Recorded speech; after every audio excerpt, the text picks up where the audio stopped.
आपण माने जानिछंती विगत दिन में जो एमपीबी 26 नंबर गाँ एवं राकालगुड़ा जो स्वर्गत लाके पड़ियामीकर जमी को नहीं केन्द्र कर जो गोटे अप्रीतिकर परिस्थिति सृष्टि होता है दंगार परिस्थिति सृष्टि होता से ही समय रे मुख्यमंत्री मोहन शरण माझी तरफ सेठारे अनुकंपा राशि 75,000 घोर केति बाबदकू एवं दोकानगर केति बाबदकू 20,000 टंका घोषणा करते सही राशि को वर्तमान वृद्धि करी 4,65,47,269 टंका वर्तमान घोषणा करिसंती एवं मृत्यु स्वर्गत लाके पड़ियामी परिवार को 10 लाख रु 20 लाख टंका सहायता राशि घोषणा करिसंती सेतिपई आज आमे Bharatiya Janata party team Malkangiri तरफरु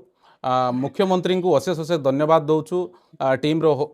Bharatiya Janata party रो मालकानगिरी जिला टीम तरफ अनुरोध करी बा अनुरोध को रक्षा करी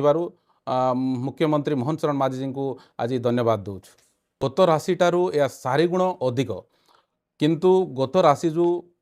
डिक्लेरेशन कराई अनुकंपा राशि सही राशि को संतुष्ट नथिबारु पुनर्विचार करने आम भारतीय जनता पार्टी टीम तरफ अनुरोध करूँ से अनुरोध को रक्षा करी